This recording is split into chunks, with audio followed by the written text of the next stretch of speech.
આવો પતિત પાવની પુણ્ય સલીલા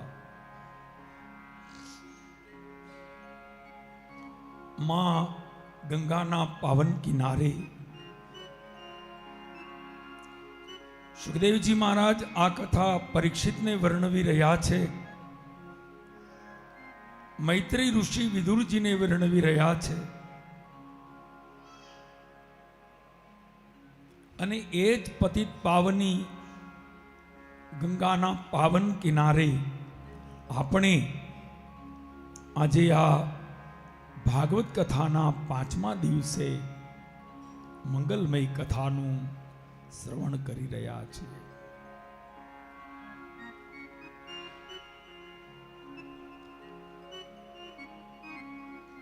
ગઈકાલે ભગવાન કૃષ્ણના પ્રાગટ્ય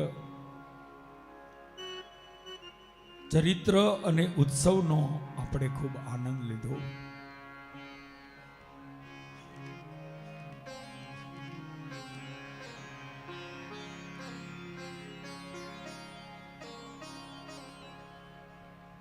ભગવાનનું આગમન ગઈકાલે જ આપણે ચર્ચા કરતા હતા.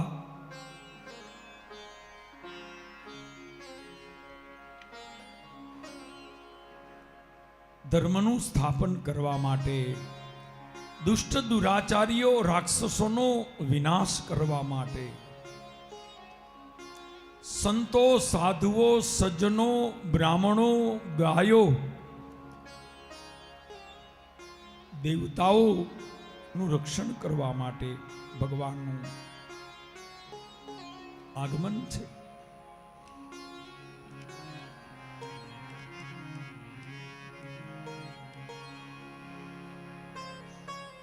એટલે ભગવાન કૃષ્ણ ગોકુળ વ્રજની અંદર માત્ર 11 વર્ષ અને 52 દિવસ જ રહ્યા છે. 11 વર્ષ અને 52 દિવસ.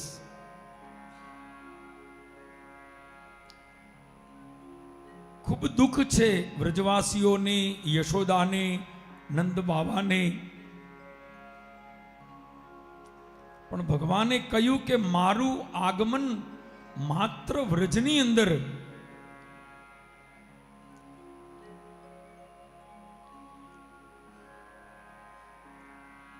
રહીને માત્ર ગોપીઓનો પ્રેમ, માતા પિતાનો પ્રેમ, મિત્રોનો પ્રેમ, એ પ્રેમ માટે નથી. માત્ર એટલા પૂરતું મારું પૃથ્વીમાં અવતરણ ધર્મની લડાઈ લડવા માટે છે, સત્ય સદાચારની રક્ષા કરવા માટે છે.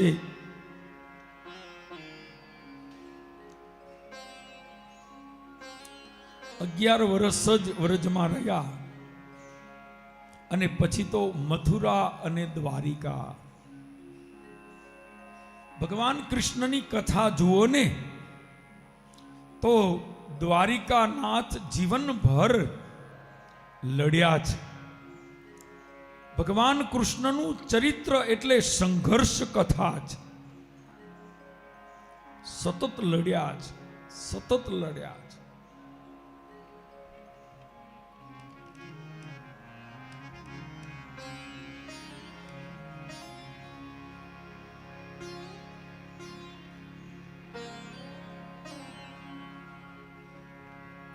ભગવાન શ્રી કૃષ્ણ લડ્યા પણ કેના માટે? બીજાના ભલા માટે, બીજાનું સારું કરવા માટે. આટલા યુદ્ધો લડ્યા પણ ભગવાને કોઈના રાજ્યમાંથી એક સડી પણ લીધી નથી.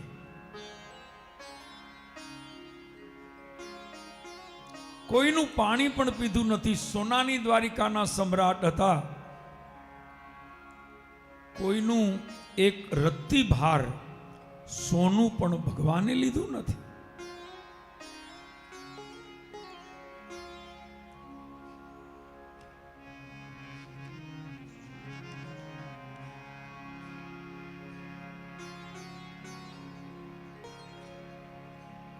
તો મારો કહેવાનો અર્થ કૃષ્ણ કથા સંઘર્ષ કથા છે તો રામ કથા. ભગવાન રામજી સીતાજી સાથે લગ્ન કરીને અયોધ્યાની રાજગાદી ઉપર બેસીને જો રાજા થઈ જાય તો ત્યાં જ કથા આખી પૂર્ણ થઈ જાય. પણ નહીં, ભગવાનનો અવતાર ધર્મની સ્થાપના માટે, એટલે 14 વર્ષ ભગવાનનું જે વનમાં જવું એ માટે જ ભગવાનનો અવતાર છે.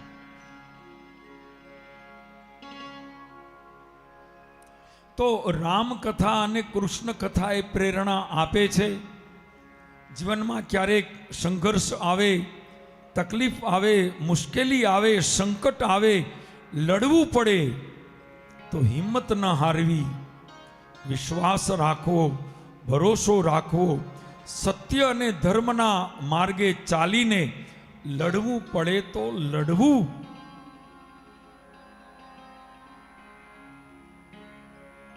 પણ ધર્મને કદિવસ છોડવો નહીં.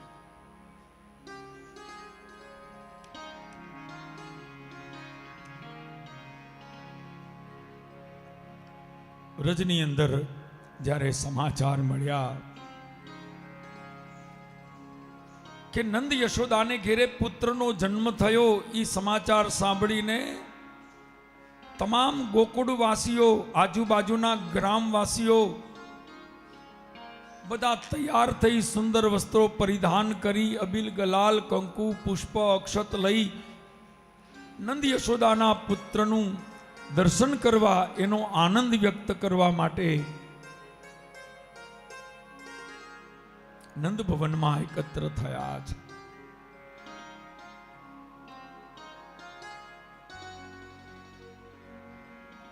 અને કૃષ્ણના દર્શન કરી ભાવ વિભોર બની અને નાચવા લાગ્યા છે.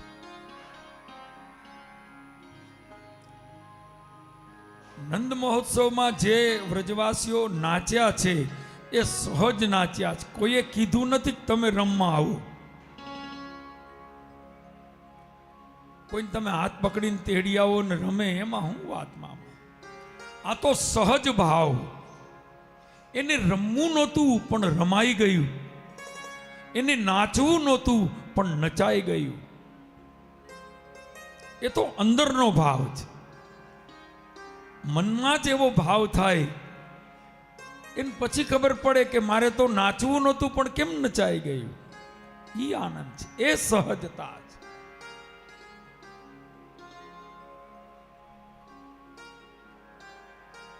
અને ભગવાન કૃષ્ણ પધાર્યા. 3 દિવસ સુધી ઉત્સવ ચાલ્યો. નોમ, દસમ અને 11. 3 દિવસ ઉત્સવ ચાલ્યો છે. નોમ, દસમ અને 11.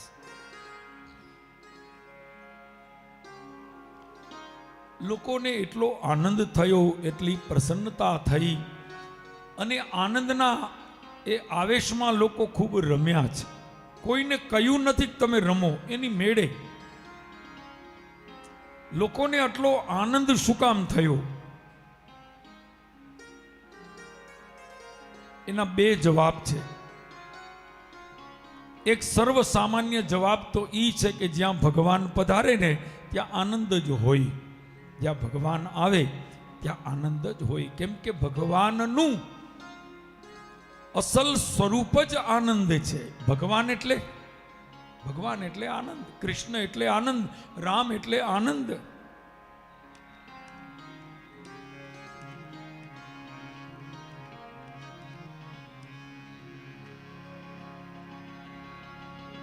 આપણે બોલીએ પણ એમ જ છે ને, નંદ ઘેરા આનંદ ભયો, જય કનૈયા લાલ કી, વ્રજ મેં આનંદ ભયો.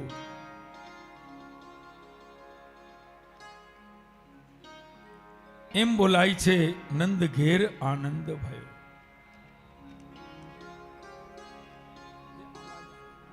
આપકા ચાલુ હે મોબાઈલ માં.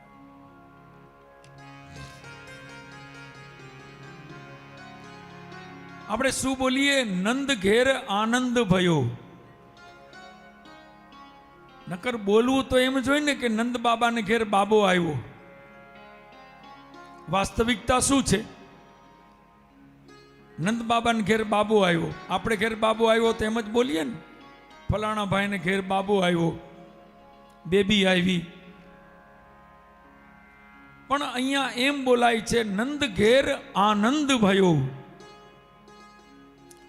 આનો અર્થ ઈ છે કે કૃષ્ણ પોતે જ આનંદ છે, શ્રી હરિ પોતે જ આનંદનું સ્વરૂપ.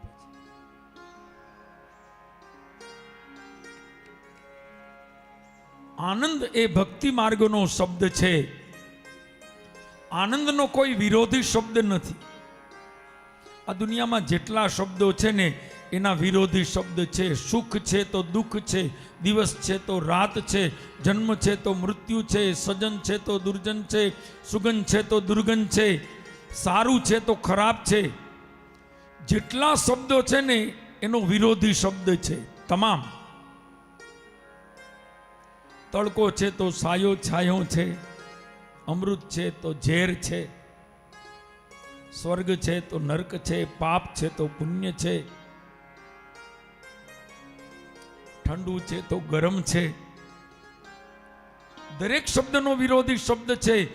આનંદ શબ્દનો કોઈ વિરોધી શબ્દ નથી. આનંદ શબ્દનો કોઈ વિરોધી શબ્દ નથી. આનંદ ક્યારે મળે, કઈ વસ્તુમાં એ મળે, એ સૌથી મહત્વનું છે. સમજો બરાબર.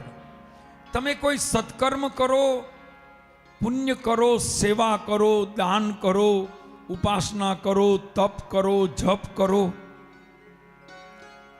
તમે કોઈને જમાડો, તમને સુખ મળ્યું, એને આનંદ કહેવાય. તમે માળા કરી, તમને સુખ મળ્યું, એને આનંદ કહેવાય.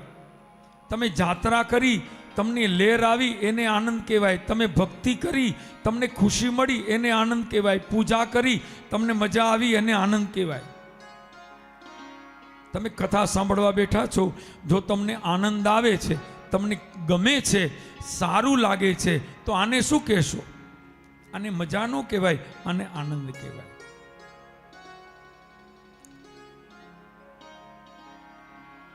તો કથા સાંભળતા સાંભળતા તમને જે આનંદ મળ્યો,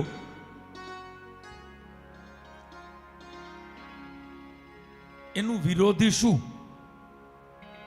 આમ જુઓ તો આ પુણ્ય કર્મ છે. કથા સાંભળવી એ ભગવાનની ઉપાસના બરોબર છે, એટલે પુણ્ય કર્મ છે. પુણ્યનું વિરોધી આમ તમે જોવા જાઓ તો કઈ નથી. આનંદનો વિરોધી આનંદ જ છે. આનંદ સત્કર્મ કરતા જે મળે છે એ આનંદ છે, એ પુણ્ય છે.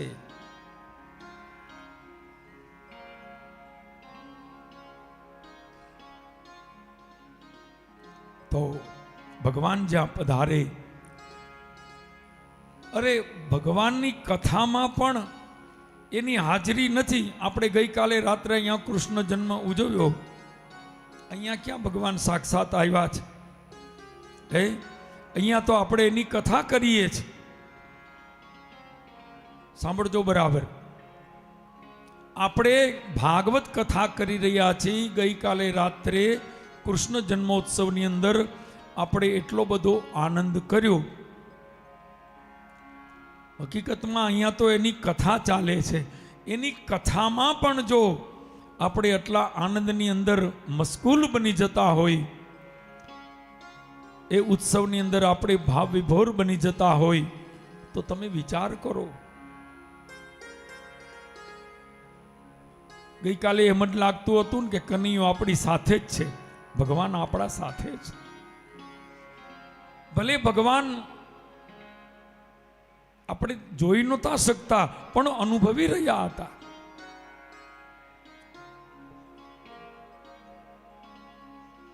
બાકી તો જ્યાં ભાવ છે ને ત્યાં ભગવાન છે, જ્યાં ભાવ છે ત્યાં પરમાત્મા છે.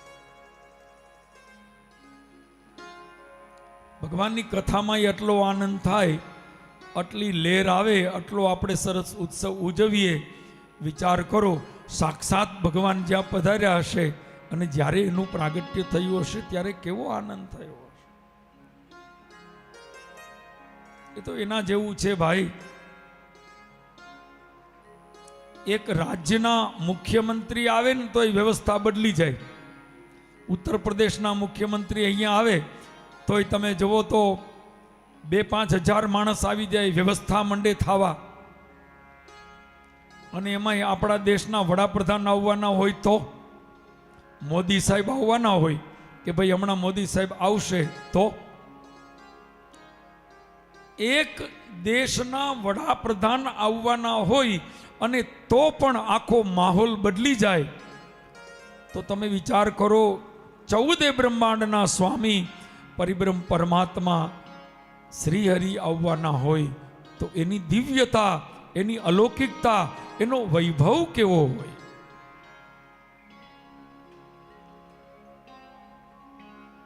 એક થોડાક મોટા માણસ આવે તો આમ પ્રભાવ દેખાય, તો આ તો સમગ્ર જગતના માલિક છે.